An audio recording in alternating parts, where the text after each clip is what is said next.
Before I begin, I have one small request. If you enjoy emotional stories that stay with you long after they end, please subscribe.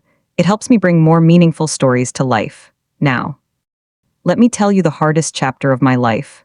I still tie my running shoes exactly the way he taught me, not because it's the best way. Because every time I pull the laces tight, I remember the man I spent years believing had ruined my life. If you had met me when I was 18 and someone had asked who I hated the most, I wouldn't have needed a second to answer. Coach Daniel. I would have told you he stole my biggest dream. I would have told you he destroyed the only future I ever wanted. I would have told you that if it weren't for him, my life would have been completely different. Back then, I believed every one of those words. Looking back now, I realize I only knew half the story. The other half took me almost 10 years to understand. When I first met Coach Daniel, I wasn't chasing a dream, I was chasing my best friend.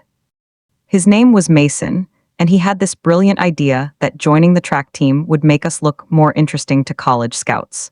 Neither of us had ever run seriously. We just wanted something to put on our applications. 3 practices later, Mason quit. "I hate running," he announced while throwing his shoes into his locker. "So do I, then why are you staying?" I looked toward the track where Coach Daniel was setting up orange cones by himself. "I don't know." The truth was, I didn't know. Maybe I was too stubborn to quit. Maybe I didn't want to admit I'd already failed. Or maybe there was something about that old man that made walking away feel impossible. Coach Daniel wasn't loud. He wasn't the kind of coach who screamed across the field or made dramatic speeches before competitions. He spoke quietly. So quietly that everyone stopped talking whenever he opened his mouth. He had silver hair that never stayed in place, a faded navy cap he wore almost every day, and an old stopwatch hanging around his neck that looked older than half the team. He never called us champions. He never said we were special. His favorite sentence was much less exciting. Again, run the drill again, missed the turn again, gave up too early again. At first, I thought he enjoyed making us miserable. One freezing morning, rain was falling so hard that water collected in tiny puddles around the track. I assumed practice would be canceled. Coach Daniel walked onto the field carrying a broom. He pushed water away from lane 1 until enough of the track was clear to run. Someone groaned. "You've got to be kidding." Coach Daniel looked up. "Does rain ask permission before it falls?" Nobody answered. He nodded. "Then stop asking permission before you work." We ran anyway. By the end of practice, my socks felt like wet towels. I walked over to him, completely exhausted. "You enjoy this, don't you?" "What?" "Watching us suffer." He looked genuinely confused. "I don't enjoy watching anyone suffer." "Then why make us train in this?" He pointed toward the cloudy sky. "Because one day you'll have a race in weather worse than this. And I don't want today to be the first time you discover what you're capable of." I rolled my eyes and walked away. To me, it was just another one of his strange sayings. Coach Daniel noticed everything. Not just how we ran, how we lived. If someone was quieter than usual, he'd notice. If someone skipped lunch, he'd somehow know. If someone smiled after finally beating a personal record, he'd pretend not to notice. He believed praise should come from inside you. At least that's what I thought. One afternoon, I finally ran a time I had been chasing for months. I crossed the finish line, breathing so hard I could barely stand. I looked toward Coach Daniel. He checked his stopwatch. "You drifted too wide on the second corner." That was it. No good job. No smile. Nothing. I couldn't believe it. "Seriously?" He looked up. "What? I just ran my best race." "You did. And all you care about is one corner?" He slipped the stopwatch back around his neck. "If that's all you heard." He started walking away. "Then you weren't listening." I stood there completely confused. That evening, I complained to one of the seniors on the team. "Does he ever compliment anyone?" The senior laughed. "Last year he told me, you wasted less energy today. And I called my parents to celebrate." I stared at him. "You're joking?" "I wish I was." Slowly. Practice stopped feeling like punishment. Without realizing it, I started arriving early. Not because Coach Daniel asked me to, because I wanted one extra lap before everyone else arrived. Sometimes he'd already be there, sweeping leaves off the inside lane. One morning, I grabbed the second broom without saying anything. We cleaned the track together. 5 minutes passed. 10. Neither of us spoke. Finally, he nodded toward me. "You're improving." I smiled. "Thanks." He looked confused. I was talking about your sweeping. I laughed so hard I almost dropped the broom. It was the first joke I'd ever heard him make. From that day on, something changed between us. Not much, just enough. If I forgot my water bottle, he'd silently place an extra one beside my bag. If practice ended after dark, he'd wait until every athlete had been picked up before leaving himself. If one of us got injured, he'd kneel beside us before the trainers even reached the track. He never made a big show of caring. He simply cared, quietly. The regional championships arrived faster than any of us expected. College scouts filled the stands. The fastest runners in the state lined up beside me. It was the biggest race of my life. The night before, I couldn't sleep. I kept imagining the finish line, the crowd, the medal. The scholarship I had dreamed about for months. The next morning, Coach Daniel found me sitting alone in the empty locker room. "You look tired. I didn't sleep." "I know. How? You've tied your shoes 3 times. I looked down. He was right. He sat beside me. For almost a full minute, neither of us spoke. Then he asked quietly, "Ethan, yeah, if today doesn't go the way you want," I frowned. "Will you still know who you are?" I laughed. "What kind of question is that?" He didn't laugh. "I asked because it's important. I'll answer after I win." He stood up. "I hope you do." As he walked toward the door, he stopped without turning around. For what it's worth, my heart skipped. It was the first time I thought he might actually compliment me. "I'm glad you didn't quit on your first day." Then he walked away. I smiled all the way to the starting line. I had no idea those would become the last peaceful words we shared for years. The stadium was louder than I expected. People always tell you to block out the noise before a race. That's impossible. You hear everything. Parents calling names, coaches giving last-minute advice. The sound of spikes scraping against the track, someone laughing, someone crying, someone throwing up behind the bleachers because they were too nervous to eat breakfast. I stood in lane 4, trying to slow my breathing. Coach Daniel walked over one last time. He didn't give me a speech. He didn't tell me to believe in myself. He bent down, looked at my shoes, and tugged lightly on one lace. "There," I smiled. "You really think about shoelaces at a time like this?" "I think about everything. I've noticed." He looked at me for a long second. "Run your race. That's it. That's enough." Then he walked away. The starter called us forward. "On your marks." I lowered myself into position. The rubber track felt cool beneath my fingers. For one strange moment, everything became quiet. Not because the crowd stopped cheering, because my mind did. Bang, I got off to the best start of my life. Not too fast, not too slow. Exactly the pace we had practiced hundreds of times. The first lap felt easy. Too easy. I remembered Coach Daniel warning me not to chase the runners who sprinted early. "They're borrowing energy they'll have to pay back." At the time, I thought it sounded ridiculous. Now I understood. By the second lap, 2 of those runners were already slowing down. I moved past them, one at a time. The crowd grew louder. I could hear my teammates yelling my name. Halfway through the race, I was in 3rd place, exactly where I wanted to be. Everything was going according to plan. Then, I felt it, a sharp pull in the back of my left leg. It wasn't unbearable, just enough to make me flinch. I shortened my stride for 2 or 3 steps. The pain eased. I told myself it was nothing, just a cramp. "Keep running, don't think about it." I pushed forward. Another runner came up beside me. I matched his pace. The pain returned. Stronger this time. For a split second, my left foot didn't land quite right. Nobody else would have noticed. I barely noticed, but one person did. From the edge of the track, I heard Coach Daniel's voice. "Ethan?" I didn't look. There were only 300 meters left. 300. I had run farther than that every day in practice. I could finish. I had to finish. Again his voice came. "Ethan?" I ignored him. The finish line was getting closer. The scholarship scouts were watching. Everything I had worked for was right there. Then I heard footsteps, fast. Someone was running along the grass beside the track. Coach Daniel, he never did that, never. His face looked different, not angry, scared, actually scared. He pointed toward me. "Stop!" I shook my head. "No, not now, not after everything." I tried to sprint. The pain exploded through my leg. My stride collapsed. I almost fell. Coach Daniel stepped directly in front of my lane. Officials immediately blew their whistles. The race continued without me. The other runners disappeared toward the finish line. I stood there breathing hard, staring at him in disbelief. "What are you doing?" He didn't answer. "What are you doing?" Medical staff rushed over. Coach Daniel stepped aside. His eyes never left my leg. I pulled away from the trainers. I'm fine.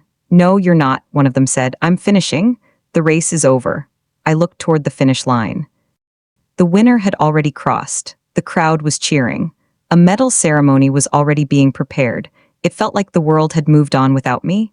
The trainer examined my leg. Can you walk? Yes. I took one step. Pain shot through my calf. I nearly lost my balance. Still, I looked at Coach Daniel. You embarrassed me. He stayed silent. You ruined this. Silence. Say something. Finally, he spoke. You were hurt. So I stopped you. That wasn't your decision? Yes. His answer came without hesitation. I couldn't believe it.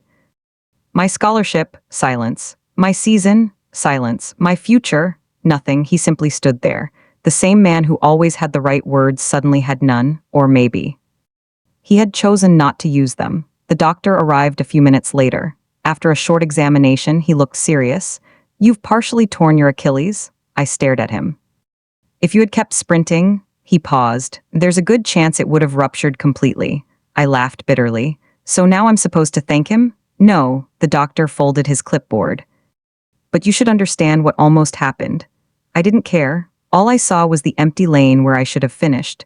The bus ride home felt endless. Nobody celebrated. Nobody talked. Rain tapped against the windows. I sat alone at the back. Coach Daniel sat in the front seat, looking out the windshield the entire way. When we arrived at school, everyone quietly left. I grabbed my bag and started walking toward the parking lot. Ethan, I kept walking. Ethan, I stopped. What? We should talk. I turned around. There isn't anything to talk about. There is. No. I walked closer until we were only a few feet apart. You spent 3 years telling me to finish what I started. I know. And today? My voice shook. You didn't even let me try. His face didn't change. I couldn't. You mean you wouldn't? No. I hate you. The words escaped before I could stop them. For the first time since I'd known him, something changed in his eyes, not anger. Not disappointment, just pain, real pain. He looked at the ground for a moment, then back at me. I know, that was all he said. Not you'll understand someday. Not I'm sorry. Not I did the right thing. Just I know. I wanted him to argue. I wanted him to defend himself. I wanted him to tell me why my dream wasn't worth the risk. Instead, he accepted my anger as if he believed he deserved it. That somehow made me even angrier. I pulled my team jacket off, folded it once, and handed it to him. I quit. He looked at the jacket, then at me. If that's your decision, it is. He nodded slowly. I'll respect it. No fight. No attempt to stop me. No last speech. I turned around and walked away. I kept waiting to hear him call my name one more time. He never did. As I drove home that evening, I looked into the rearview mirror one last time. Coach Daniel was still standing alone beside the empty track, holding my team jacket, watching my car disappear. At the time, I thought I was leaving the worst person I'd ever known. I had no idea that from that day forward, neither of us would ever truly leave that track behind. 8 years passed faster than I thought they would. At first, I counted them. The first birthday after I quit, the first championship I refused to watch. The first time I drove past the school without looking at the track. Eventually, I stopped counting. Life has a way of filling empty spaces. I finished college, found a job. Moved into a small apartment, made new friends. People around me believed I was happy. Most days, I believed it too. But every now and then something small would pull me backward. The smell of fresh-cut grass, the sound of running shoes hitting pavement before sunrise, a stopwatch hanging around someone's neck. I would freeze for just a second, then keep walking. I never ran again, not because my leg couldn't, because my heart wouldn't let me. Whenever someone asked if I had ever played sports, I'd smile. A long time ago, that was usually enough to end the conversation. It wasn't enough to end the memory. One Saturday morning, my company organized a charity 5K for local kids. I volunteered because someone had to hand out water at the finish line. The last thing I wanted was to think about running. Around halfway through the event, a skinny teenager walked over. He couldn't have been more than 16. You used to run, didn't you? I looked at him. What makes you think that? You keep watching everyone's form. I laughed. I guess old habits don't disappear. My coach says the same thing. Something about that sentence made me smile. Who's your coach? He told me a name I didn't recognize. Then he shrugged. He's okay, I guess. Just okay? He's too strict. I almost laughed. What's he strict about? Everything. He rolled his eyes. If I'm 1 minute late, I run extra laps. I couldn't help it, I smiled. My old coach did that too. He probably wasn't as bad as mine. You'd be surprised. The boy looked at me for a second. Then he said something I wasn't expecting. You know what the worst part is? What? I think he actually cares. I stared at him. He notices everything. The boy sighed. If I'm tired, he knows. If I skip breakfast, he knows. If I fake being okay, he kicked at the ground. He knows. The words landed harder than they should have for just a moment. I wasn't standing at a charity race. I was 18 again, looking at a man in a faded navy cap. The boy's mother called him from across the field. He waved and started jogging away. Then he turned back. Hey, yeah, your coach. What about him? Did you ever tell him thank you? The question caught me completely off guard. I opened my mouth. Nothing came out. The boy smiled politely. I should probably thank mine someday. Then he ran off. I stood there holding a box of paper cups, unable to move. That night I couldn't sleep. For the first time in years, I searched Coach Daniel's name online. Nothing. No interviews, no retirement announcement, no social media. Just an old newspaper photo from years ago after our team had won a regional title. He was standing in the back row, almost hidden behind the athletes, exactly where he would have wanted to be. I closed my laptop. The next morning I drove to the school. I told myself I was only curious.